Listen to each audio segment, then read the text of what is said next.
et la plupart s'inquiètent pour l'avenir. On va voir si vous avez raison ou tort et ce à quoi il faut se préparer avec d'abord Nicolas Chaban, fondateur de C'est qui le patron, une marque que maintenant on reconnaît bien. Bonjour, merci d'être avec nous. Ludovic de Sottez, directeur délégué de la Tribune. Yves Carra, porte-parole de Mobilité Club France.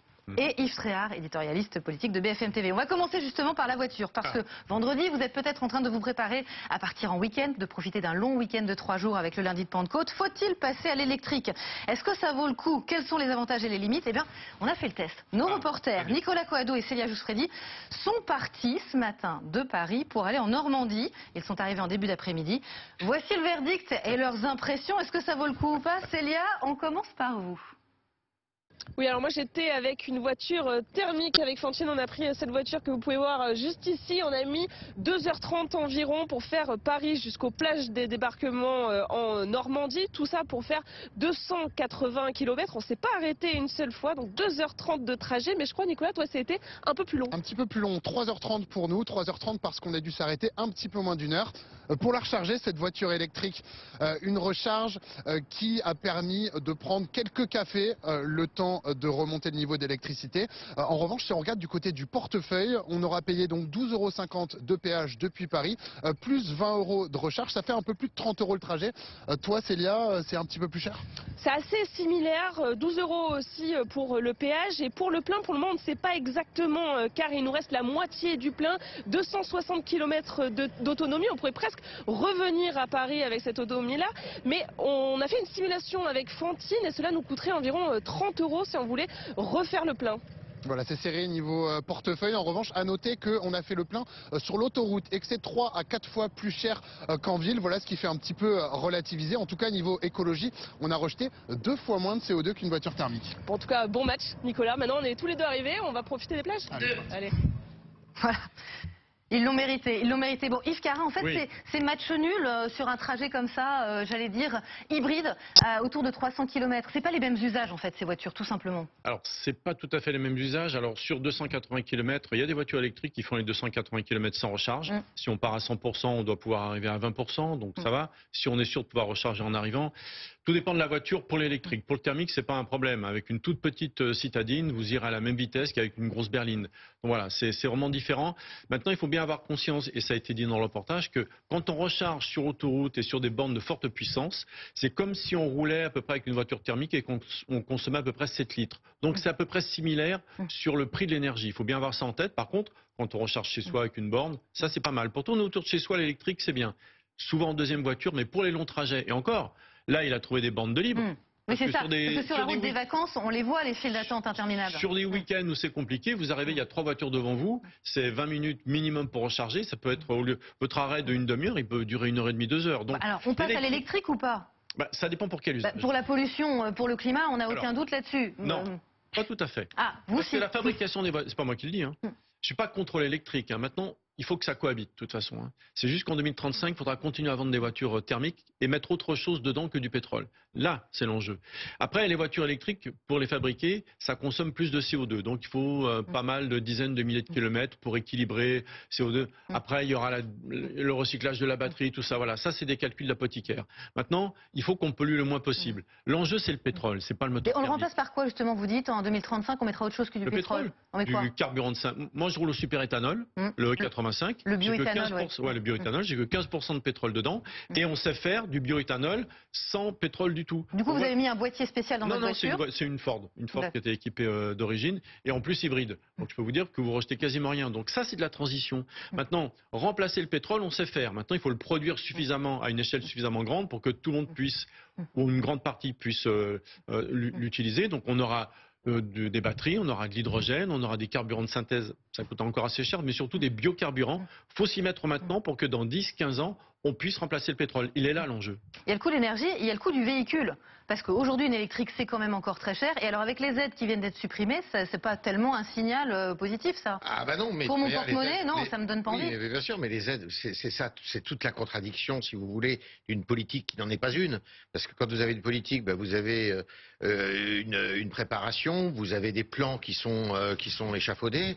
Il y a une nostalgie en France d'ailleurs du fameux plan PINER-EF des années 60, qui a redressé la France, il faut le dire, parce que le Charles de Gaulle s'était appuyé dessus. Mais là, on a décidé un jour sur un coin de table qu'on ne construirait plus de moteurs thermiques en 2035, qu'on allait passer du jour au lendemain comme ça à l'électrique, et il n'y avait rien de préparé. Alors sans estimation, et sans travailler de concert avec les constructeurs, parce que les constructeurs sont vent debout. Les constructeurs, vous avez des politiques qui sont tellement erratiques, on leur dit voilà, ça va être interdit à partir de telle date, et puis après ils reviennent en arrière. L'Union européenne n'est pas toujours sur la même longueur d'onde que les pays qui la construisent, donc c'est très compliqué. Il n'y a pas d'harmonie. Ce que demandent les constructeurs, moi j'en ai croisé quelques-uns qui me disent, ce qu'on veut c'est d'avoir des règles fixes, c'est de savoir où on va. Parce que l'incertitude, c'est toujours pareil, l'incertitude en économie, c'est l'ennemi, je dirais, du bien fondé et de l'économie, justement. Donc, il est là le sujet. Et c'est vrai on le voit d'ailleurs très bien, c'est un motif de révolte. Les gilets jaunes, c'est parti de l'automobile, c'est parti de l'augmentation. Parce que beaucoup ont besoin de leur voiture tous les jours.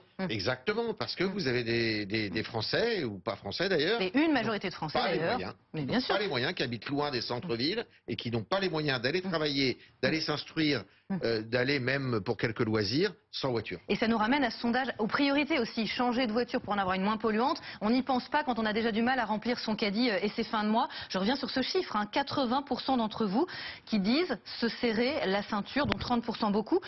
Ludovic, à quel point le coût de la vie a augmenté? Comment on en arrive à des chiffres pareils? C'est que les salaires suivent pas? Les salaires suivent pas. Il y a un très très bon baromètre qu'on vit tous, c'est l'alimentaire. Oui. L'alimentaire, c'est 20% d'augmentation et même 25 voire 30% sur 150 produits de base depuis le Covid. Et on ne retrouvera jamais les chiffres. Et qu'on ne retrouve pas. C'est-à-dire qu'on ne retrouve pas. Il y a même un chiffre qui est plus significatif, qui rebondit vraiment sur ce sondage, c'est qu'on voit que les Français se sont serrés la ceinture, mais au sens même en volume d'achat. Parce que c'est la première fois historiquement que les volumes d'achat alimentaires se contractent en France. Il y a une chute sur 2 ans de 11%. C'est-à-dire que les gens mangent moins. En fait, on est vraiment dans des questions d'arbitrage. Après, ce que disait Yves est super important. C'est-à-dire que dans le sens, il y a presque un parallèle avec Trump sur la projection, c'est-à-dire l'incertitude, l'instabilité dans lequel on est génère d'abord une perte de confiance. On est dans un monde quand même qui est plutôt anxiogène, il y a des questions géopolitiques, il y a des questions climatiques, il y a des questions de matières premières. Si en plus on va dans quelque chose où c'est instable, je rappelle que le bonus sur les voitures électriques a été arrêté en fin d'année dernière. Là, cette semaine, on commence à reparler de rétablissement d'une forme de bonus d'achat de voitures électriques. Comment voulez-vous que le consommateur s'y retrouve s'il n'est pas accompagné dans le temps et de façon tangible et qu'il retrouve sa confiance qui est nécessaire à la consommation? Et la confiance, on n'a pas aujourd'hui. Il y a un autre chiffre qui est tout aussi important, qui traduit aussi la peur qu'on en partage tous, c'est le taux d'épargne. C'est-à-dire que les gens aujourd'hui continuent à alimenter le bas de laine. Et alimenter le bas de laine, c'est ne pas avoir confiance. On met son argent à l'abri. Voilà, on n'a pas confiance dans l'avenir. On n'investit pas. Du coup, Nicolas Chaban, on consomme différemment avec des renoncements. Oui, mais nous, on n'oublie jamais, on peut faire un témoignage avec un peu d'espoir pour la notion de construction de valeur.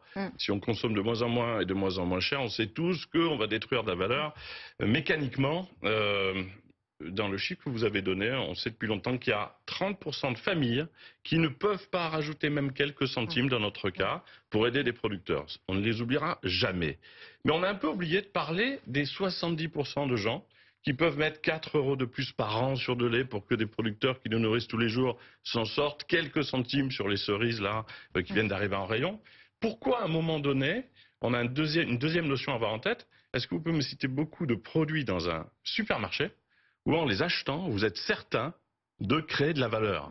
Déjà pour le producteur, c'est extraordinaire qu'en 2025, sur 20 000 références en moyenne, il y ait si peu de produits qui nous donnent cette garantie. Parce que la chaîne est tellement longue qu'on est paumé. Parce qu'on n'a pas de transparence et qu'on ne le sait pas. Là, encore une fois, pardon, je reviens à cette démarche, mais parce qu'on la connaît un peu, lorsqu'on est sûr, monsieur le disait, sûr, pas à moitié sûr, que les centimes notamment vont aux producteurs, vous avez le rayon du lait qui baisse de 3,6%. Et cette brique de lait qui est déjà la plus vendue de France, hors MDD, elle monte de 10,6%. Parce que la qualité aussi peut-être compte plus aujourd'hui. On mange moins mais mieux. Dans le lait, pardonnez-moi, c'est vrai que la qualité sur des produits, c'est un argument pour évidemment fédérer des achats. Mais là, le lait, c'est quand même assez similaire, un lait et un autre lait. Donc vous voyez que la notion de qu'est-ce que devient mon argent? À quoi il sert? Est-ce qu'à un moment donné, en achetant un produit, je détruis cet environnement autour de moi? Quand on est sûr que ça redonne le sourire des producteurs et qu'en nous nourrissant, ils peuvent continuer de le faire année après année, on est dans une autre relation à ce qu'on consomme. Donc je répète que ces chiffres, on les voit, ils sont alarmants, mais mettez, j'ai dit ça un jour à Michel-Édouard Leclerc, mettez 50% de produits en rayon, qui nous donne la garantie en les achetant et le bonheur, parce qu'il y a aussi ce plaisir-là, de savoir qu'on construit de la valeur. On refera les comptes. Aujourd'hui, il y a du premier prix qui remplace du premier prix et finalement est dans une culture par défaut de l'achat le moins cher, n'ayant pas une raison d'acheter un autre produit. Je rajoute un point qui est important et qui est souvent méconnu, c'est que quand on parlait d'inflation tout à l'heure, les prix qui ont pu augmenter depuis 2020, depuis l'année Covid, ce sont les marques distributeurs. En termes de variation, l'inflation est plus forte sur les prix les moins chers que les prix dits de marque. Et c'est le paradoxe dans lequel on est. Et il y a un deuxième paradoxe qui est tout aussi important et qui nous interroge tous en tant que consommateurs, c'est de se retrouver dans des rayons de supermarché ou autres. On est obligé maintenant de flécher finalement positivement ce qui devrait être un standard en termes alimentaires, c'est-à-dire le fait d'avoir des produits sur lesquels les agriculteurs s'y retrouvent et de qualité. Et ça devrait être une évidence. Ça doit être une évidence. En fait, c'est un peu perdu en chemin. Juste un dernier chiffre, si vous voulez bien, et je cite une autre marque pour pas être que dans celle-là. Cantavélote, acheter du lait Cantavélote, c'est pareil, ça aide les producteurs. Vous avez ici, on a des spécialistes du monde économique, vous avez ici, là, devant vous, la marque, depuis 10 ans en France, dans le monde économique et le monde agroalimentaire, qui réalise le plus de ventes. C'est la marque nouvelle la plus vendue de France depuis 10 ans. Ça veut dire que le monde économique n'a pas créé une marque qui se vend plus que celle-là. Pas parce qu'elle est la moins chère, mais parce qu'elle est solidaire. Donc il y a un autre chemin. Encore faut-il qu'on ait de la transparence et la certitude que notre argent sert à quelque chose de bien. Et puis comment faire revenir la confiance aussi? Parce que toujours dans ce sondage, on a un Français sur deux qui s'attend à ce que son pouvoir d'achat se détériore dans les prochains mois. Et Yves, je voudrais pas être pessimiste, mais ils n'ont pas complètement tort. Avec ce que le gouvernement prépare, comment on redresse les comptes sans s'en prendre aux Français? Exactement. Alors j'ajouterais une toute petite chose, c'est aussi le coût du logement qui a explosé quand même ces 10 dernières années. Avec des crédits hallucinants et même les prix, tout simplement. Effectivement. Comment voulez-vous que les gens soient confiants quand ils ne savent pas si le gouvernement qui aujourd'hui est en place sera encore là dans une semaine, 3 semaines, 2 mois, si ce gouvernement aura la capacité de ne pas augmenter les impôts, parce que la promesse qui est faite et qui a été encore faite par le ministre de l'économie cette semaine, c'est de dire l'imposition d'ensemble ne va pas augmenter, mais dans l'ensemble il y a toujours des détails. Et, oui, puis il dit, après c'est le Parlement qui a la main, donc si ça se trouve la TVA sociale, bah oui ça va augmenter, si ça se trouve certains impôts. Le diable se cache dans les détails. Et puis je dirais que ça va au-delà même, si vous voulez, de la seule gouvernance française. On est dans un monde tellement incertain, ce que Michel disait tout à l'heure, tellement complètement déconstruit, c'est le cas de le dire, et avec un président américain, parce que c'est quand même les États-Unis qui donnent le là dans le monde capitaliste. Quand vous avez un président des États-Unis qui se comporte de la sorte, qui fait des... On a parlé juste avant vous du clash avec Elon Musk, effectivement, on n'est pas dans la confiance. Alors, 2 choses pour avoir des repères vis-à-vis de nos téléspectateurs. Un, on attend la sortie du conclave. C'est-à-dire sur les retraites. Sur les retraites, oui, l'autre. Voilà, et ça peut tourner vinaigre. Et à ce moment-là, le désordre social n'est jamais très favorable à une bonne santé économique. Et 2, on attend le 9 juillet, je crois que c'est le 9 juillet, la fin des négociations entre l'Europe et les États-Unis sur les tarifs douaniers, justement. Mon petit doigt me dit, et je le sais, vous le savez aussi, que les négociations se passent très mal entre les Européens et les Américains, ça se passe très très mal. Alors bon, tout ça fait un horizon complètement bouché et rien ne dit, rien ne dit, parce que la politique de Trump, il faut le dire, c'est une politique inflationniste. Alors chez eux, ils sont servis. Mais pour nous aussi. Pour nous, ça peut l'être. Eux, ils sont servis déjà. J'ajoute quelque chose sur ce que dit Yves, et c'est important, et peut-être le paramètre qui reboucle avec la voiture électrique. Il y a le paramètre climatique en fait dans la facture qu'on est en train de payer, et c'est pas une position politique que je suis en train de prendre, c'est-à-dire le risque climatique, les inondations, les sécheresses qui touchent le monde agricole, c'est une réalité.